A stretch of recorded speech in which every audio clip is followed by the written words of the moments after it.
eu nunca faço isso, mas hoje eu fiquei com muita vontade de escrever. Eu escrevi algumas páginas, assim, uma só, mas você acha- já é muito, né? Mas vocês acharam que era bastante, mas não é não. Chega um caderno inteiro. Eu vou falar a verdade. Tinha muita gente que às vezes eu chegava na igreja para pregar, e aí eu sempre fui com papel, com caderno, eu sempre abria assim, abria na Bíblia e tirava uma folha de papel. Aí muitas vezes alguns conhecidos, né, depois iam lá na Bíblia, pegavam minha Bíblia sem querer e achavam um monte de papel dobrado em branco. Aí uma vez falou, mas que esse monte de papel em branco, né? Eu falei, eu escrevi tantas vezes a mensagem, eu copiei aquilo que vinha na minha mente tantas vezes. E na hora que eu fui ministrar, e na verdade a gente ministra para a gente mesmo, a gente não ministra, eu vou ministrar a palavra hoje, e essa palavra é para o meu coração. Essa palavra talvez não seja para você, mas primeiro ela é para mim. E muitas vezes eu escrevia e eu falava, nossa, que texto lindo, maravilhoso, né? Agora vai incendiar a igreja. E eu não conseguia falar nenhuma única palavra daquelas que estavam escritas. Deus conduzia para que eu ouvisse aquilo que Ele queria que fosse falado para o meu coração. Mas hoje eu tentei. Eu escrevi, porque eu tenho certeza que o que está aqui é para mim. Então, sempre que você vai ministrar alguém, muitas vezes Deus está falando com você mesmo. Muitas vezes, quando você percebe algo errado em alguém, olha para o espelho e pode ter certeza que isso serve para você. O que Jesus gostaria que você fizesse para o teu próximo? Aquilo que você gostaria que fosse feito para você. Esse é o segundo mandamento. E o primeiro deles é amar a Deus acima de todas as coisas. E aí eu fiquei nesses dias, e há muito tempo eu estou assim, perguntando para Deus, por que das tuas escolhas? Quantas vezes a gente pensa em Deus e vem o porquê das tuas escolhas, Deus? Por que isso, Pai? Que aquilo? Por que isso acontece?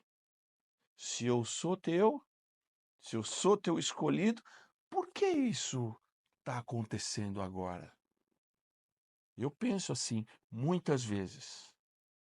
Conheço Jesus há muitos anos, procuro não me afastar, já li a palavra muitas vezes, já li essa Bíblia, mas todos os dias, eu tenho um tete a tete com Deus e o meu coração fala: por quê? Por quê? Eu vou fazer 60 anos, mas para Deus eu sou talvez menos do que uma garotinha, ou menos que um garotinho. Deus é muito maior e os pensamentos dele são muito maiores do que os nossos. Só que a gente às vezes pensa: pô, por que isso está acontecendo? Por que isso tem que acontecer comigo? E muitas vezes a gente vê isso até como injustiça. Eu tenho certeza que aqui ninguém pensa isso. Só eu que penso. Tenho certeza que ninguém nunca sentiu isso no coração. Eu tenho certeza que você sempre olha para o espelho e fala: Deus, minha vida está maravilhosa. Deus não precisa melhorar em nada, por favor, não mexe. Não muda nada, Deus. Não é? Pai, eu não quero nada, não. Já está bom, já estou satisfeito. Eu tenho certeza que você, talvez como eu, sempre tem alguma coisa que a gente precisa. E a palavra de Deus diz que sem fé é impossível agradar a Deus. Em Hebreus 11, lá no verso 1, não está dizendo que se você tiver, talvez você tenha fé, talvez Deus vai se agradar de você. Não está dizendo que Deus se agrada de você, mesmo você tendo dúvidas às vezes.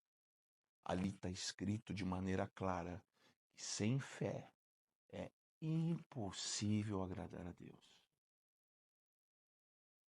Você quer alguma coisa para a sua vida? Você quer olhar no espelho quando você for falar com Deus? Deus, por quê? Deus, o que está acontecendo? Quando você for fazer o seu pedido, quando você for clamar a Deus por alguma coisa, você quer ser atendido? Então a primeira coisa que tem que acontecer é você ter fé e acreditar, mesmo não vendo, mesmo não enxergando, que Deus está no comando e no controle de todas as coisas. E que pela misericórdia dele, porque você não merece nada, nós não merecemos nada, mas pela misericórdia dele, ele vai fazer o milagre que precisa para a minha e para a sua vida ser transformada. Tem uma passagem bíblica que muita gente conhece, até no colégio, muita gente já conheceu essa passagem, que é sobre o nascimento de Moisés. Moisés todo mundo conhece. Já ouviu falar de Moisés? Moisés é um personagem muito famoso na Bíblia. Moisés foi a pessoa que Deus usou para transformar a vida do povo de escravo em libertos, de oprimidos em empreendedores, de perseguidos a vitoriosos. Enquanto eles estavam escravos, eles eram chicoteados, tinham que comer uma raçãozinha ali, bem mais ou menos. Eles não tinham o domínio sobre a sua liberdade. Eles não podiam acordar e falar: hoje eu não quero trabalhar. Hoje eu não quero levantar da cama. Hoje eu não quero fazer nada. Eles não podiam. E Moisés foi o cara que Deus escolheu para transformar o cativeiro em bênção. Talvez hoje você esteja vivendo um pequeno cativeiro. Talvez hoje você, aí no fundo do seu coração, e só tem uma única pessoa que realmente conhece o seu coração, que é Deus. Talvez aí no fundinho do seu coração, você tenha um pequeno cativeiro. Algo que está te aprisionando. Algo que está tirando o seu sono. Algo que está tirando o seu fôlego. Algo que está roubando a tua alegria. Às vezes você dá risada forçada. Às vezes a sua mãe, o seu pai, os seus amigos, às vezes o seu cônjuge, tá achando que está tudo bem, mas tem algo lá dentro que está sufocando você, que está consumindo você, que você não consegue se livrar. Talvez hoje você esteja passando por um problema assim. Eu conheço muita gente que ri da boca para fora, mas aqui dentro do coração são só lágrimas.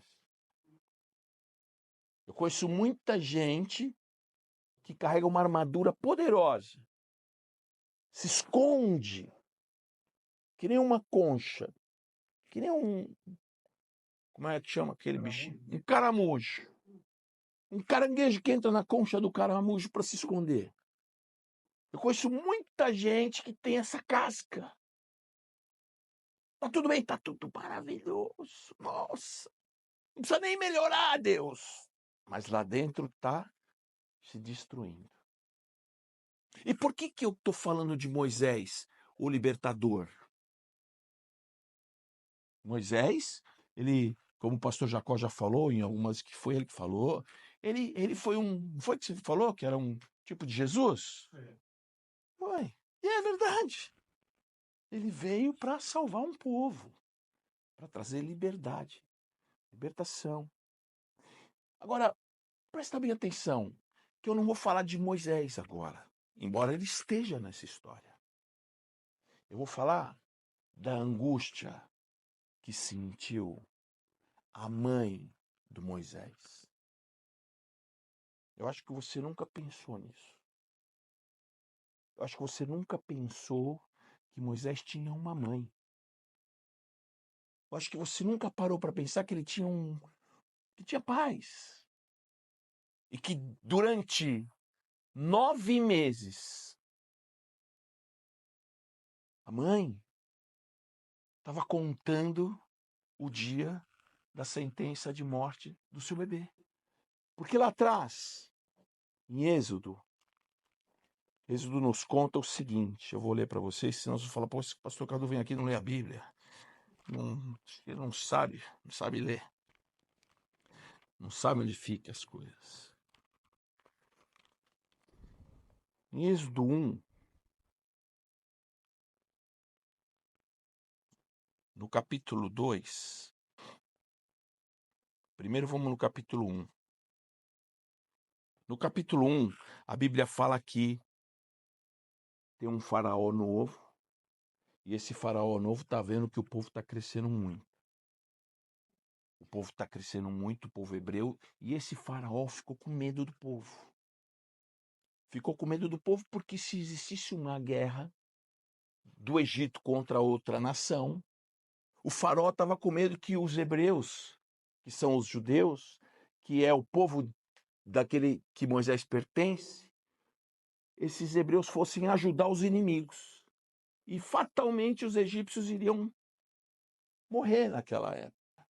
Então o que o faraó determinou com as leis?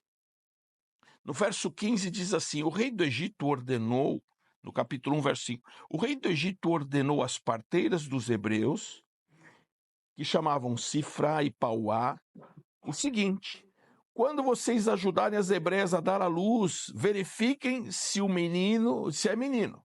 Se for, matem-no. E se for menina, deixem viver.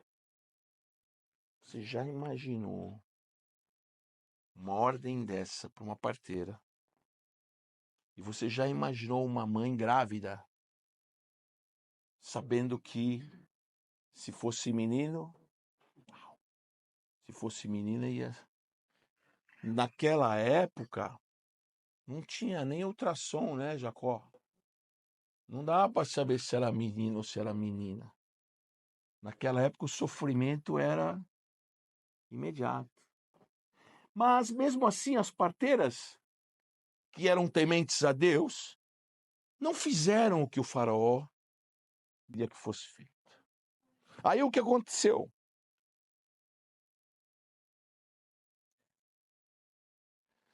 Então o rei do Egito convocou as parteiras. Tá aqui. Todavia as parteiras temeram a Deus e não obedeceram às ordens do rei do Egito. Deixaram viver os meninos. Então o rei do Egito convocou as parteiras e lhes perguntou: por que vocês fizeram isso? Por que deixaram viver os meninos? Responderam as parteiras ao faraó: as mulheres hebreias são muito fortes. Elas são cheias de vigor e dão à luz antes da gente chegar. No verso 20, Deus foi bondoso com as parteiras e o povo ia se tornando ainda mais numeroso, cada vez mais forte. Visto que as parteiras temeram a Deus, ele concedeu que lhes tivessem suas próprias famílias. Por isso, o faraó ordenou a todo o seu povo. Aí era lei para todo mundo. Avisou, pegou a corneta e declarou. Jornal Nacional neles. Tinha que ser nacional. Hã? Tinha que ser, só podia vir uma catástrofe dessa, só podia vir da Globo, né, meu? Só podia vir. Presta atenção o que ele ordenou.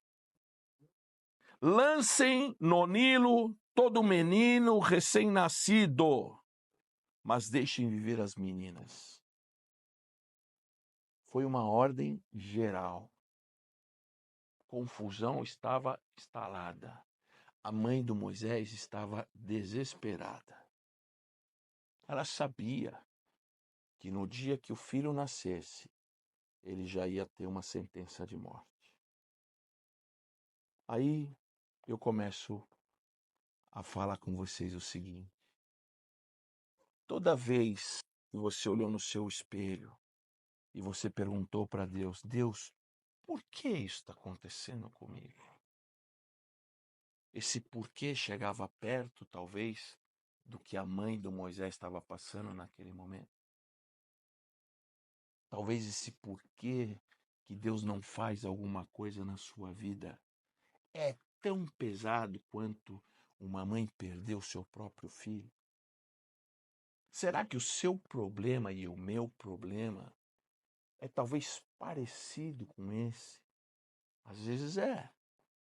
A gente conhece muita gente que tem problemas de saúde sério.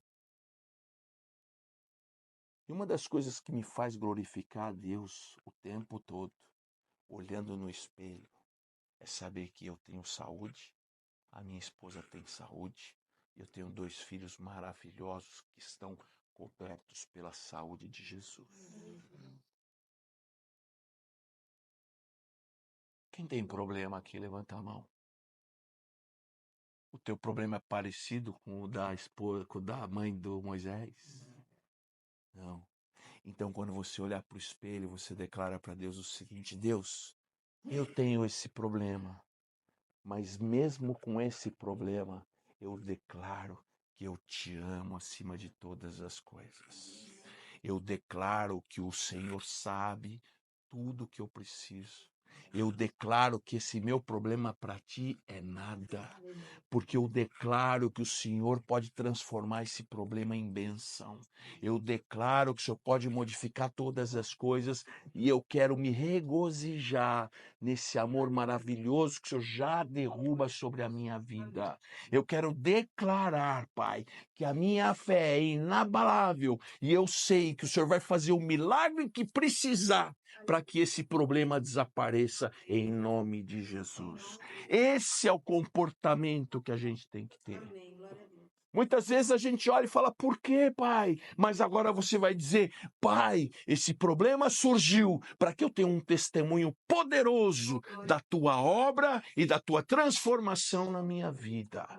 Esse problema não é um problema, esse problema é um derrotado que foi lançado para que a tua honra, a tua glória, o teu poder seja manifesto na minha vida. Quando você faz isso, você está dando ordens e declarando no mundo espiritual que você crê num Deus poderoso que é capaz de transformar todas as coisas. Pastor Jacó cansa de falar aqui, cansa não, ele fala com alegria e não cansa nunca. Que sem fé é impossível agradar a Deus e você tem o poder de Deus nas tuas mãos. João 14:12, ele já falou, toda vez que eu venho aqui ele fala esse versículo, João 14:12. Deus deu para você e para mim o poder de fazer coisas maiores do que todas as coisas que ele, Jesus, fez. Ele falou que você vai fazer mais. Agora, como que você pode ser uma pessoa que acredita que vai fazer mais, olhando no espelho e dizendo, Deus, eu estou morrendo, Deus, eu estou destruído, Deus, meu carro quebrou, Deus, eu não tenho namorado, Deus, a minha vida está assim, Deus, a minha vida está assado, Deus, eu perdi o avião, Deus, eu estou desesperado, ai, Deus, meu namorado vai ficar com 48, 72 horas no aeroporto. Ele tem vigor para ficar até uma semana, se for necessário.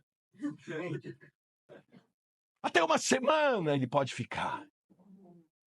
Ele está indo atrás da bênção dele. E a Priscila estava vendo a bênção ficar cada vez mais longe dele. É. A minha filha ele estava vindo. E aí, chegou na quinta-feira, que era o aniversário dela, ele tinha que chegar. Ele ia chegar na quinta-feira, às 10 da manhã. Na quarta-feira, ele estava se preparando lá nos Estados Unidos para embarcar. Vem a notícia bomba, a catástrofe. Chegou a notícia. O humor estremeceu. O céu ficou preto, as nuvens rugiram, os trovões aconteceram, raios caíram dos céus. Que foi, filha? O Marcos perdeu o voo. Ai, que problema! A mãe, desesperada em ver a filha triste. Ela não estava desesperada porque o Marcos perdeu o voo. A mãe se desesperou porque a filha estava triste. O que eu posso fazer para minha filha ficar feliz? Deus, que injustiça! Ele perdeu o voo. Isso acontece todos os dias. Na minha casa foi por causa de um aviãozinho. De uma viagem, Jacó. Muitas vezes é uma viagem, estraga a nossa vida. Estão entendendo, não? Eu estou dando um exemplo dentro da minha casa. Eu não estou dando um exemplo para vocês. Essa palavra é para mim, Jacó. Porque eu também, em determinado momento, eu entrei nesse redemoinho. Eu estava vendo o pastor Cláudio Duarte falar, que o pastor Jacó também gosta muito dele. Agora eu entendo por que os furacões têm só nomes femininos, pastor Jacó. Oh! As tormentas, elas todas são batizadas com nome feminino, eu não entendo por quê. Catrina, Joaquina, Antonina, tudo. Agora eu sei. Eu sei aí. Quem vê o sorriso hoje não sabe o que foi. E o aniversário era no dia seguinte. Aí o que aconteceu? Dia 12, aniversário dela, tudo pronto. Cancela tudo. Cancela, porque o meu amor não vai vir perder o avião. Jesus, o que vai acontecer agora? Imediatamente Deus, no meu coração, falou: fique em paz, a festa não vai ser na quinta, vai ser na sexta. Se não for na sexta, vem no sábado, ele vai chegar de qualquer jeito. Falei: filha, ele vai vir de qualquer jeito. Ele vai vir de qualquer jeito. Se vai demorar um pouco mais ou um pouco menos, vai chegar. A bênção é tão boa que antes ele tinha data para voltar. E ela não percebeu. Hoje não tem nem data para ir embora. Olha como ficou melhor. Você vê como você às vezes está pensando em tanta coisa. Porque ela queria tanto que ele chegasse. Mas no dia que ele chegasse, ele já tinha um dia marcado para ir embora. Deus, quando tem algo preparado para você, ele faz o seguinte: eu não quero que o Marcos vá embora, eu quero que o Marcos fique mais para cima. Eu penso assim, eu não sei se vocês entendem isso. Você faz planos e projetos, e no teu plano e no teu projeto tem que estar tudo certinho. Agora, a Pri, desesperada, o plano dela era ficar uma semana com o namorado, com o noivo. Tá noivo, ó, o anel, mostra o anel assim, olha, coisa linda. Agora, uma pergunta eu vou fazer para vocês. Era melhor o noivo vir e chegar na data certa e ficar uma semana? Ou o noivo perder o avião e ficar aqui 15 dias, 20 dias? O que é melhor? O plano de Deus é muito maior e muito melhor que o nosso. Hoje ela já ia estar contando a data dele ir embora. Ia sofrer. Tá chegando, tá chegando, tá chegando. Hoje ela não sofre, sabe por quê? Porque não tem data marcada para ele ir embora. Olha como Deus é bom. Olha como Deus é bom. Olha o que é o plano dele. Eu estou falando para você de um plano bobo. De uma coisa boba, agora transforma isso no teu emprego, na tua casa, no teu casamento, nas tuas finanças, naquilo que você quer. Quantas vezes você fez planos e na hora H o plano muda e você se desespera achando que vai acabar a sua vida? Deus está no comando e está preparando uma viagem melhor. Amém. Ele está preparando uma solução melhor para aquilo que você idealizou, para aquilo que você planejou. A mãe do Moisés estava desesperada. Sabe por que deixou isso na Bíblia? Porque Deus simplesmente poderia escolher um cara que não passou por isso. Deus poderia simplesmente chamar um Moisés que não teve esse problema. Por que que Deus fez esse controle de natalidade acontecer na cabeça do faraó? Só para mostrar para mim e para você que aquilo que é desgraça aos seus olhos é bênção aos olhos de Deus. Só para você entender que mesmo você enxergando desgraça, Deus vai te dar uma bênção. Chegou um momento que a mãe do Moisés não tinha mais o que fazer. Eu tenho que colocar meu filho no rio, porque se eu não colocar ele no rio, vai aparecer um sem vergonha aqui, um miserável. E muitas vezes esse sem vergonha, esse miserável, está pertinho de você. Muitas vezes é da tua própria família, às vezes. Às vezes é o vizinho. Não pensa você que o diabo não usa pessoas tão próximas a você. O diabo não vai usar um cara que mora lá na Argentina para me atacar. Porque não vai conseguir. Só os caras viajar para cá. Né? Eu tenho família na Argentina, nem da Argentina eu gosto. E nem sei por que eu falei isso. Eu perdoar. Se Deus quiser, se ele vai perguntar quem que pode me atingir? O meu vizinho. Um parente próximo. Alguém que me conhece. A mãe do Moisés ficou desesperada porque ela sabia que a qualquer momento alguma coisa poderia acontecer. Botou o garoto no Rio Nilo. Lotado de jacaré. Lotadinho de jacaré. E a palavra de Deus mostra que Deus pegou o Moisés e cuidou dele. E aquilo que era para ser uma desgraça, aquilo que a mãe dele, porque o bebê, Moisés, quando ele era bebê, ele não sabia do perigo que ele correu, ou que ele corria na hora.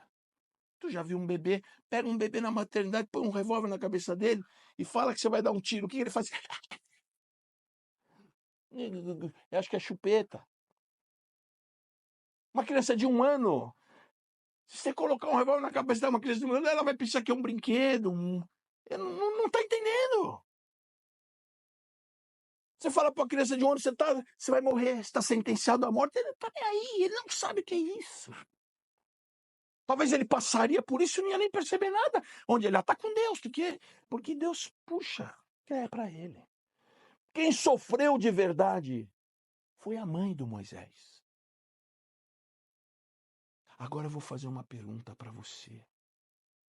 Você imagina a mãe do Moisés? A hora que ela viu no que Deus transformou o filho dela? Você imagina o que aquela mãe sentiu? Quanto ela ficou feliz de ver aonde o filho dela foi parar. Ele foi criado dentro do palácio. Ele foi criado da melhor forma que o dinheiro podia pagar. Depois ele teve que fugir. E depois, com 80 anos, ele voltou. E foi usado por Deus para libertar todo o povo de Israel. Aquilo que para a gente é uma desgraça, para Deus é benção. Aquilo que aos teus olhos é uma arma para acabar com a sua vida, é uma ferramenta para Deus para transformar e mudar a sua vida. Assim como Deus mudou o ânimo, a história da minha filha com essa passagem de avião, prolongou esses dias de alegria que eles estão passando aqui, tirou a preocupação da cabeça dela, porque há 5 dias atrás ela estava desesperada. Hoje ela nem lembra desse desespero, mas ela se consumiu. Ela se consumiu por causa do problema. O que Deus está falando para mim e para você? E por que ele diz que nós temos que entender a Bíblia e ler a Bíblia? Porque o pastor Jacó fala que tem que ler a Bíblia para você entender que aquilo que pode te consumir, na verdade, é aquilo que pode te abençoar. E em vez de você perder a tua saúde olhando para o seu problema, começa a alegrar seu coração para que Deus possa imediatamente te abastecer de vitórias, de milagres, de coisas boas. Quando você olha para o teu espelho e declara que você vai vencer a qualquer custo, você é um vencedor. Amém. Quando você olha para o espelho e declara que você vai fracassar, você mesmo está profetizando que você é um fracassado. Não é Deus que está falando, é você. Eu estou mostrando uma coisa real que aconteceu.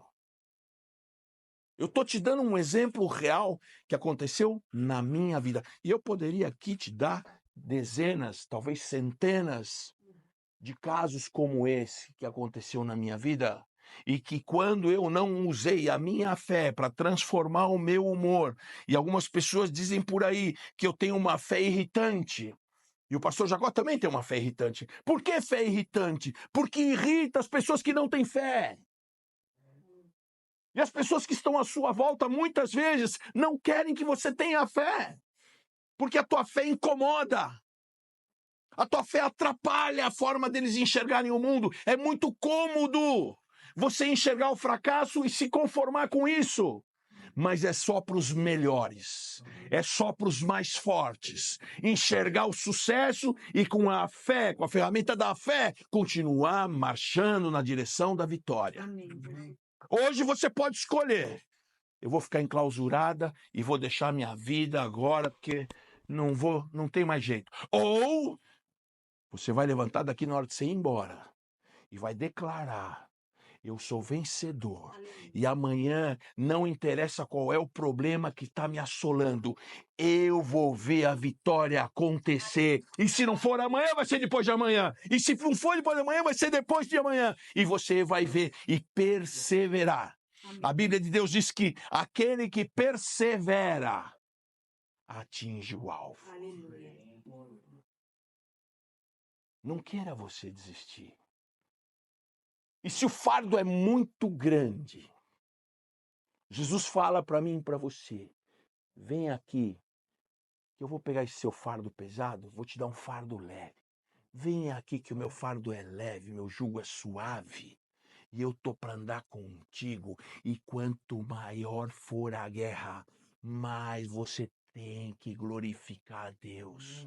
Porque quanto maior for a dificuldade, maior é o troféu. Quanto maior for a prova, maior vai ser o prêmio. Glória a Deus. Louvado seja.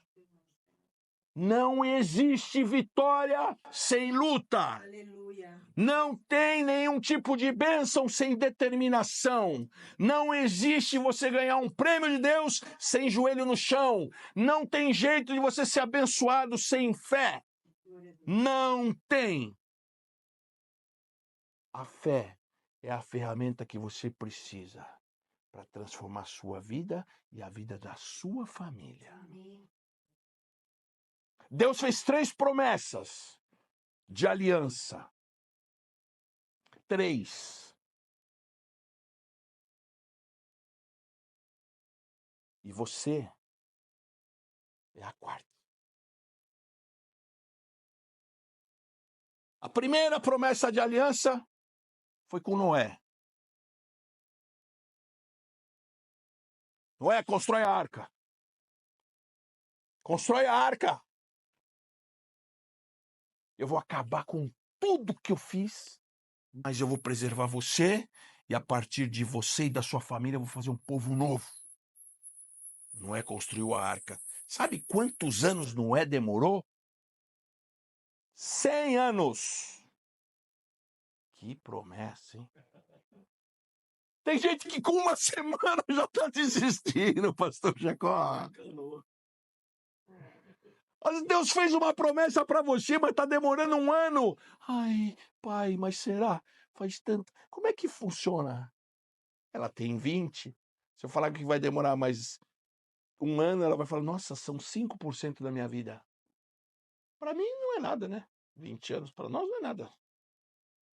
Noé demorou 100 anos para ver realizado o processo de Deus. Entrou todo mundo na arca. Quem fechou a arca? Deus fechou a arca. Não foi Noé. Pá. Primeira aliança. Quando Noé saiu da arca, Deus falou para Noé, eu faço uma aliança com você hoje. Não vou mais exterminar a terra em dilúvio. A aliança, todo mundo sabe que é o arco-íris. Quando você olha para o arco-íris, você lembra da aliança de Deus. Deus é tão maravilhoso que ele instiga você a lembrar da aliança que ele fez. Então você já sabe que você não vai sofrer morte nem por afogamento, nem por nada, porque Deus falou que não vai te jogar dilúvio mais. Aliança com Deus. Pastor Cadu, qual a segunda? Abraão. Abraão foi a segunda. Porque o povo de novo estava totalmente perdido. Deus chamou Abraão, falou, Abraão, sai da tua casa, da tua parentela, vai para o lugar que eu estou te mandando, que eu vou fazer você pai de nações. A tua descendência vai ser incontável. Assim como as estrelas do céu e os grãos de areia da praia, você não poderá contar a sua descendência. E eu vou te abençoar em tudo que você fizer, Abraão. Abraão é simplesmente o pai da fé. E sabe por que Deus escolheu o Abraão, mesmo antes dele ser visto como pai da fé? Porque Deus conhecia o coração de Abraão e sabia que ele ia se transformar nesse pai da fé. Deus, quando escolheu você, e eu vou provar que ele te escolheu, ele não te escolheu por acaso. Ele te escolheu porque ele sabia que você merece e você não vai deixar Deus entristecido e você vai transformar a sua vida e de muitas vidas que estão aí à sua volta. Olha que poderoso é isso. Aliança de Deus com Abraão. E aí, pastor, acabou? Aí veio toda essa confusão. Passamos por Moisés, o povo escravizado. Veio, nesse período, vieram vários personagens maravilhosos. Mas Deus não fez aliança com esses personagens maravilhosos. Vieram muitos. O pastor falou até de Enoque, que foi lá arrebatado com Deus. Cara maravilhoso. Depois veio Jacó, José do Egito. José do Egito, Deus usou ele para ser governador do Egito. Cara maravilhoso. Deus fez promessas na vida dele, mas não tinha uma aliança de poder, uma aliança como essa que foi feita com Abraão. E qual foi a outra aliança? Foi com Davi. Foi com Davi. Você parou para pensar, por que Deus escolheu o Davi, que era da tribo de Judá?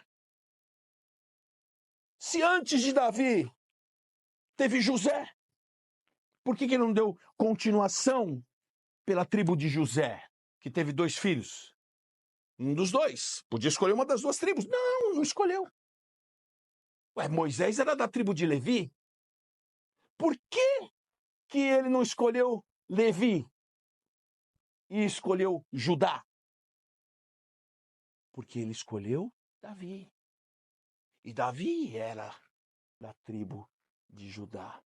E qual foi a aliança? E aí ele teve que ser incisivo. Deus teve que ser incisivo e não se desviou a promessa dele, a aliança dele. Deus falou para Davi, está lá em 1 Samuel. Não, 2 Samuel. Olha que coisa linda. E vocês vão entender o que está acontecendo aqui. 2 Samuel, verso 7.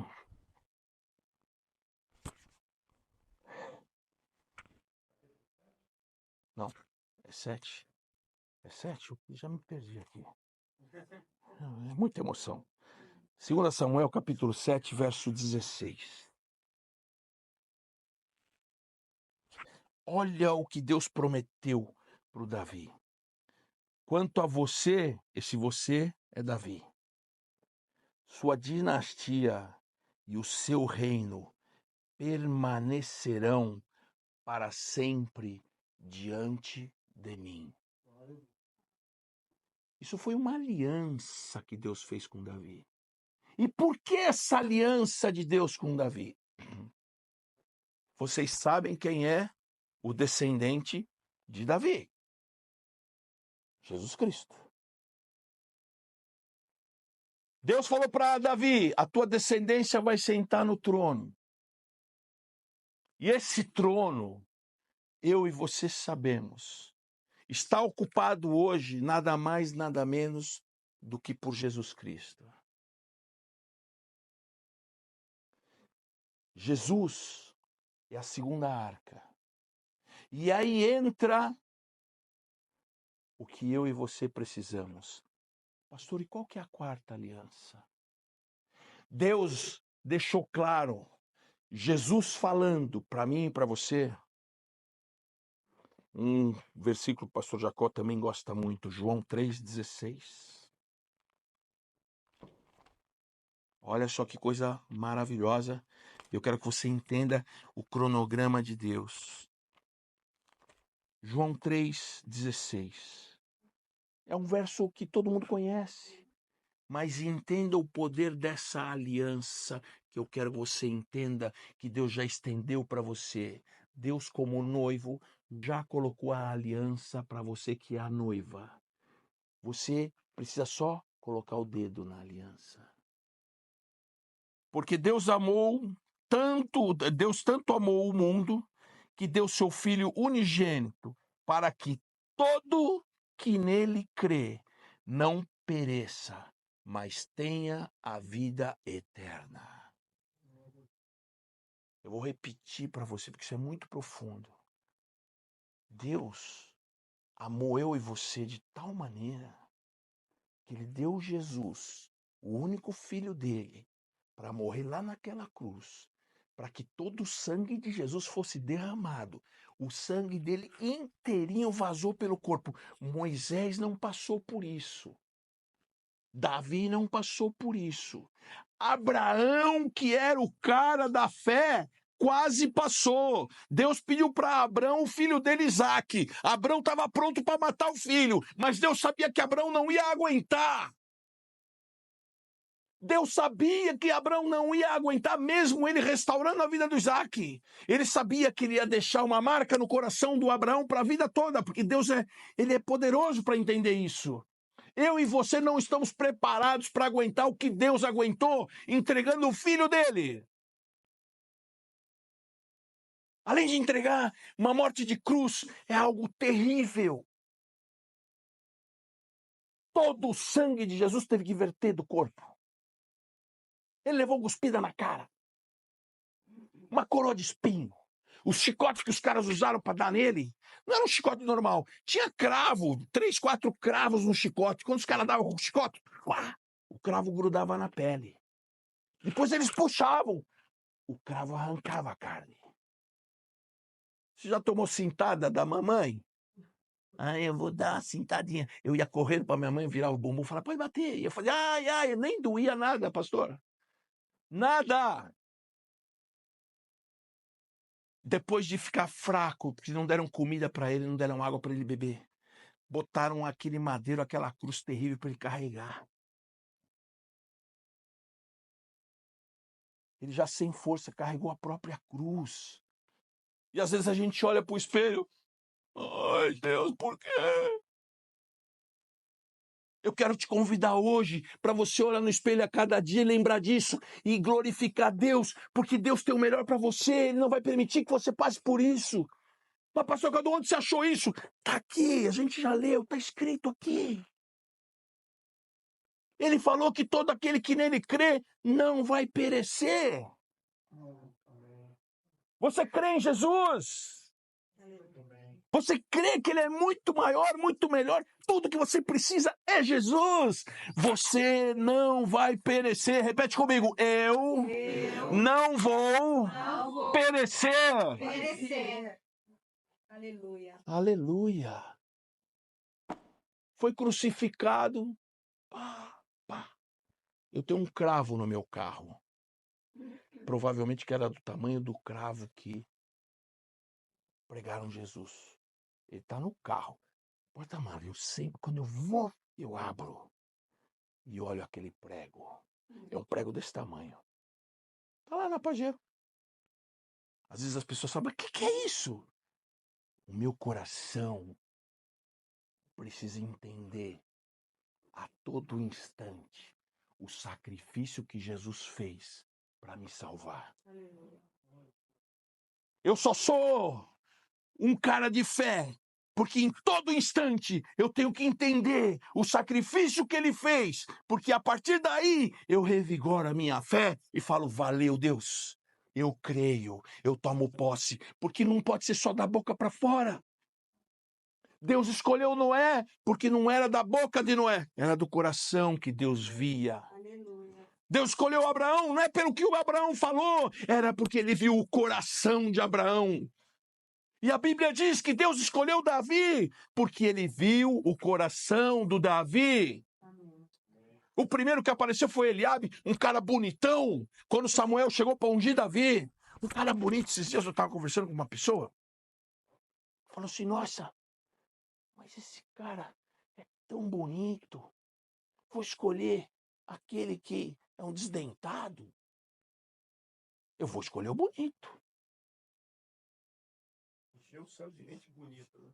Samuel olhou Eliabe, imagina hoje. Vocês já foram na praia do Campeche, quando tem campeonato de surf?